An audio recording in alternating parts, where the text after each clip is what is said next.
Exact same thing again. There's a sky tower. Clear sky. I'll try and zoom as far into it as I can without it being shaky, people. It's on a tripod, but what is that?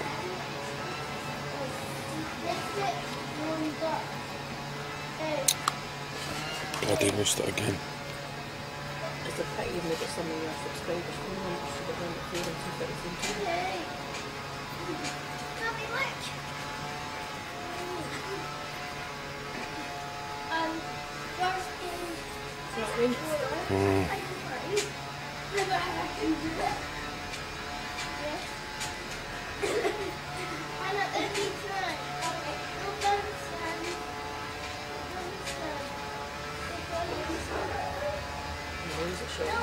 I mean, it's massive. That is big. Because you look at it and it'll weigh in the distance, and then you bring it to the fore and it's just going to disappear underneath the cloud. But that's big, and it's certainly bigger than it was the last time.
So, Dave, welcome to the Soundbringer Studios here in the Pyrenees. Today we're going to talk about some big changes on this planet. Yeah. Things that have happened recently. So we had some really big things happen recently in the world, and so tell us about how you came here and what you just found out about. What's going on? What's going on? Yeah, tell us about what's going on, really. Okay, well, I'm here in the Pyrenees. Well, it began after a crazy dream about this thing, Nibiru, Planet X. Okay. And so many people talked about it. I heard that people came to the Pyrenees in 2012, and the crazy story was that they wanted to get on a spaceship, and that's what the media told us. Yeah, I've had people, I know friends that have taken part actually in this thing. Yeah. But, you know, being out here, I realise that most people I speak to tell me that they came out here because this thing was coming in. You know, it's been seen coming in, this, whatever it is, Nibiru, Nemesis. No doubts, yeah. This thing came in, lots of people talked about it. What was it? How soon would it be here? And as I'm understanding, people came here with the same idea as I put up in my new video about we should come up here and get seed banks together. We should come up here and make communities. We should come up here and live together. And live together, make Share. communities. Yeah, share and yeah. So let's go back to how you came to have this dream, basically, and how it appeared to you. Your first impressions of this new coming. How did you see it? You talked about earlier. You mentioned to me there's like a wall coming to us, or a barrier, or something. How do you sense this presence? Well, I've written a book called Laughing Gas, and I had a crazy experience. I know, I mean, it all sounds so crazy, but I mean, it is such a crazy time, and in such a crazy times, we experience it as craziness. All around us is craziness. So it was especially crazy for me when I started getting this message coming in. And it drove me out to South America. I thought I was sick. I was connected to the pain of the world. I couldn't escape from it. I was just distressed by it. And I wanted to ask the question, what the fuck is going on, to the gods of ayahuasca? Because that's the only place I'd ever really got an answer, truly, where I've really felt I'd communed with God. You know, and so I went back there, and I cured my knee years ago in South America. Yeah, ayahuasca is powerful.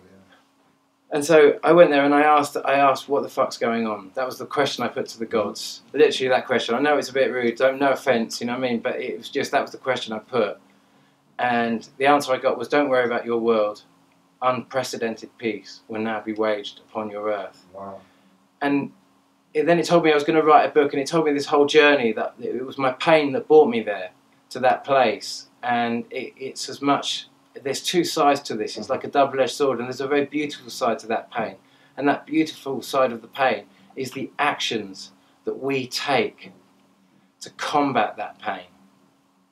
Is our direction in life, is what gives us the harmony to ease that pain when we are connected to when we are connected to it. We have to change the way we live. Stay connected together, connect together in different ways, and we get out of this mental state we've been into for so many years, through drugs. The population has been controlled through certain type of drugs, and probably we need to lay off these ones and go into another world of exploration.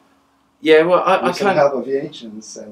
Well, I kind of after that experience in South America, I realised that if I was going to write, I had to really kind of like change my whole lifestyle. And I wrote for 6 years, and I learned the practice my father learned during that time. And he died earlier this year, but he was a channel. And he taught me the same technique, and I was able at certain times to open that door to get beautiful answers to these questions that I was putting. That's a gift.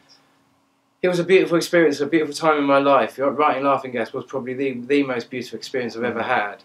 And then I was answered lots of questions during that process, and one of the things that I was told was that we now approach a wall. But I wasn't told what that wall was. Okay. But it said you can throw everything you like at it, all your nuclear bombs, all your depleted uranium, all your hate, all your racism, all your sort of like, all your, you know, divide and conquer tactics, everything you've got to subvert this world, you can throw at this thing, but you will not take that past this wall. And so you know, the book begins with Humpty Dumpty sat on a wall. Like, you know, no one shall pass through the hole of a needle. You know, only the righteous shall go, like in Bibles. Yeah, it's reminiscent of a lot of religious things as well, I guess. This wall. Yeah, but even in that, you know, there's so much. You know, I often hear that phrase. It's easier for a rich man. No, it's easier for a rich man to enter the eye of a needle. It's easier for a camel to pass through the eye of the needle, is it, or something like that? The camel's eye, that's it. Yeah. Or then a rich man to enter the kingdom of heaven.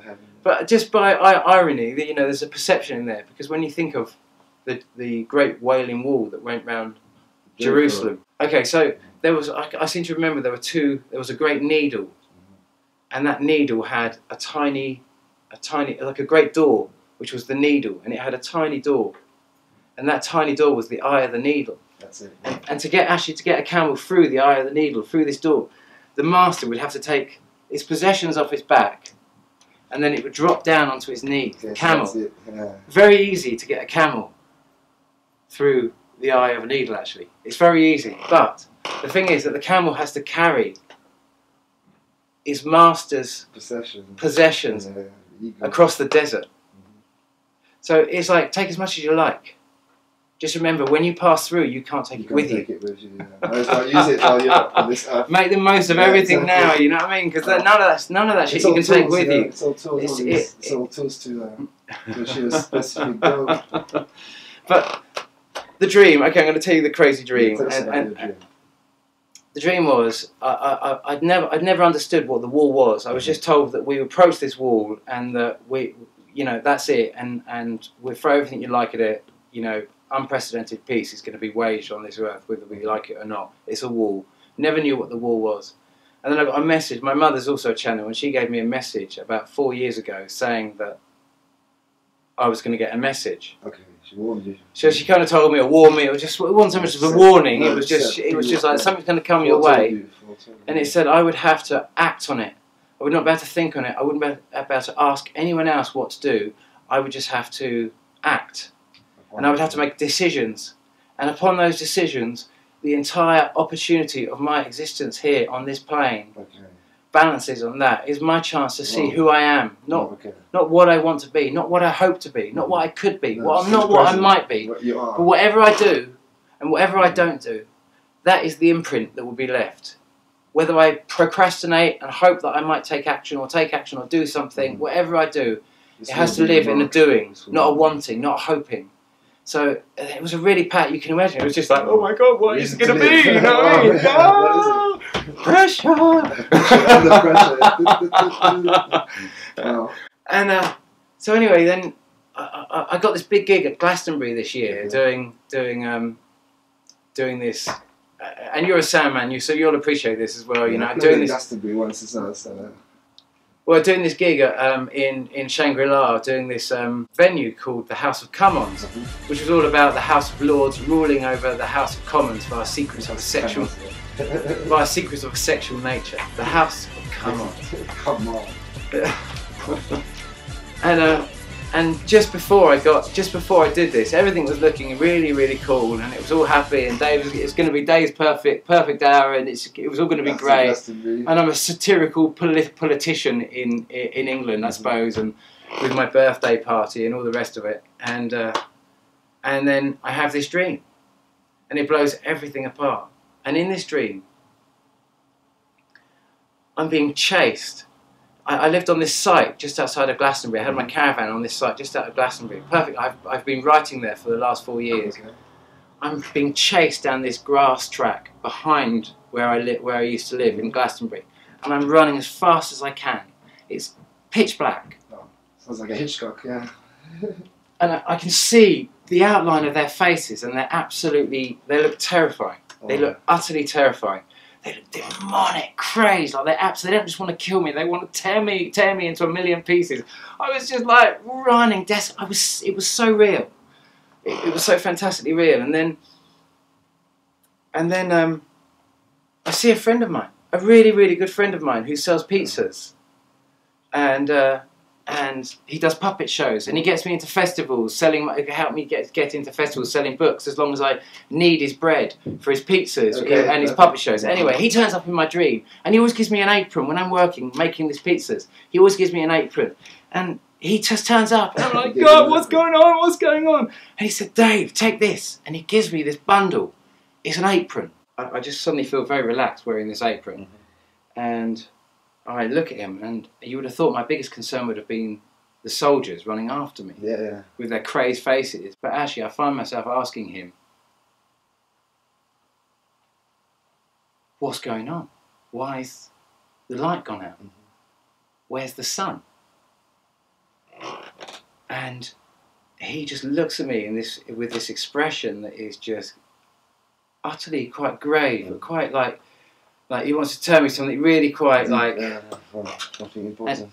And he says, I said, what's going on? And he said, that. And he's just pointing up. And I look at where he's pointing, and as I look at his hands pointing up, I get shot straight out into space. And I'm looking at the Earth, and it's completely dark. I can see all the cities dotting across, but there's no light beyond the Earth. Like the other side of the Earth isn't being bathed in sunshine whilst I'm looking at one side, which is dark. And I'm like, where's the sun? And I just turn around to look at the sun, and as I do, it's just, you know, and I'm kind of a point of consciousness, I guess. I'm just a window on this whole thing. I just see this massive celestial object coming towards me at massive speed with a tail. Wow. Not like an asteroid. Yeah. Not like a comet. Huge mass. A planet. A full-sized, like absolute. I'm you're right just next floating to it. here, and I'm just, you know, I'm just like, ah! You know. And it was so crystal clear. Anything, you know, Hollywood movies, you name it, it just doesn't really touch on how graphic that was. You know, it was just absolutely pristine. And then it sails past me, and I'm just like, I can just feel this, like, ah! And I hear these words as I see it sailing towards the earth, and earth just being, it's just kind of, it's eclipsing the sun. It's blocking all the sunlight to earth. And I'm just mesmerised by this feeling. Just, yeah, gripping to see like what's going on. It was completely had me, and then I just heard the words, crystal clear, bellowed through me. This is what the fuss is all about. Okay, that was the answer. And then suddenly I see this crest of light appear on the left-hand side of Earth as I'm looking at it. And it just gets closer and closer, and this light just sweeps across the Earth. And then just suddenly Earth is completely bathed in light. Okay. And this thing carries on going without any impact. Okay. It's a close call. It's a close call, okay. But no impact. And I just jumped up, and I went to this place this kind of space that I opened, that my father taught me to open, with writing, and I said, it misses, doesn't it? And the immediate answer I got was, yes, it misses. It's not your karma. And then it said, it is deemed you are not a race at war, you're a race subverted with war. And then it just told me this whole story of how we have such a high vibration. We have such a high vibration. We've worked so hard to overcome this that it can be corrected. It's all going to be all right. This thing has not come once before. It's not come twice before. It's come many times before. And the big worry is if it hits. And this thing doesn't hit. It's just going to go round and round. But it's going to bring change. It's going to bring big change. And change is happening all the time. For many people in the world right now, there's massive change. For us right here and now, there's change. There's always change. But it's a change that's going to help us cope with that, which is really trying to bring the vibration down. And that's going to come through change. Everything comes through change. So it's going to help us. It's going to help us raise our energy. Whereas, like, let's say the media or the agenda would be to bring us in low vibration. This is going to help us raise our vibration even more and understand each other even more and work together even more. That's what you mean by that. It's no fear to be had in that event. It's something we should welcome. Totally. Like it's something we should embrace. That's the feeling I'm getting. I'm getting the feeling that we have got to think about the next 3,600 years. Exactly. What we do with this next age. You know, what we create here will be the beginning of this new age. And the first thing, if this thing does come, the first thing we're going to do is tell those in the future that this thing is coming, so they can prepare. And we can tell them you want to keep this vibration as high as you can, as you will not make it through. You will not get through. That will be the first message we leave. You know, our future generations, telling them, listen, this thing really does come around, and if you go below the radar, there has to be containment. There has to be containment. And actually, we've done so well, even with all this subversion that's going on. The actual vibration of Earth is actually higher than you can possibly believe. We are waging peace. We're all waging peace in our own little way. We all know what's going on. We all see it. None of us can really believe this thing Nibiru or anything. It's a completely different story to everything we've been told. It just seems that so many people have come before us and said, oh, Nibiru's coming, and then it didn't come in 2012, and the Mayan prophecy is telling us, just like the Sanskrit prophecies, just like the biblical prophecies, just like the Mesopotamian prophecies that all told us this thing comes around. And in 2012 they came up here saying this thing was coming.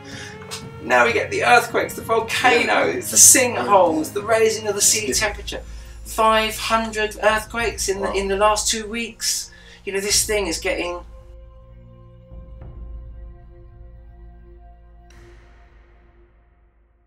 Well, 4th of August, we've got it back again. The 5th of August. What's today's date? 5th of August.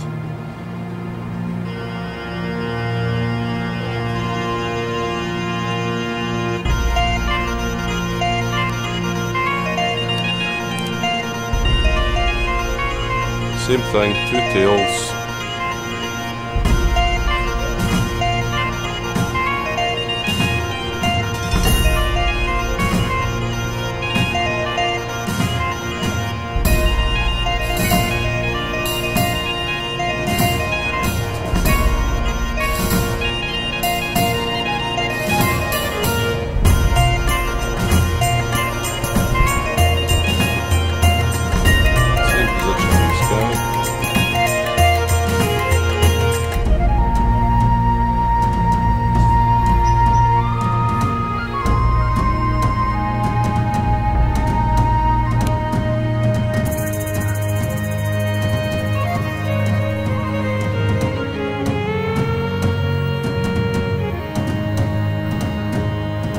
Definitely not a plane.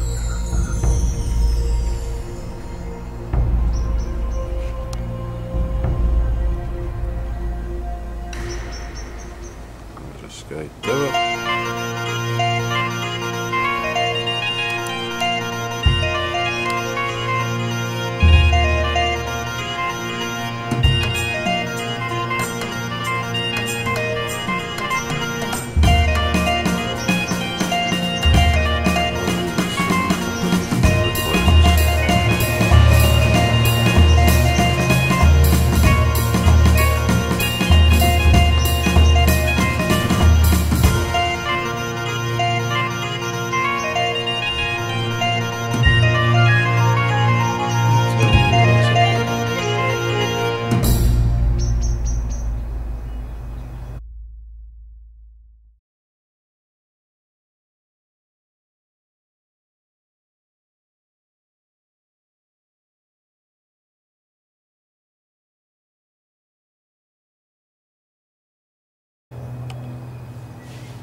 That's still there. The tails are facing up and down the way. So I mean that tells you it's not a plane. Look. Look. Here. Oh aye.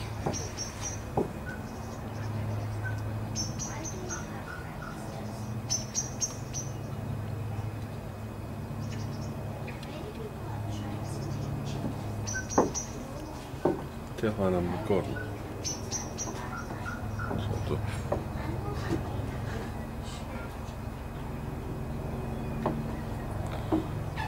It's lost behind the cloud anyway.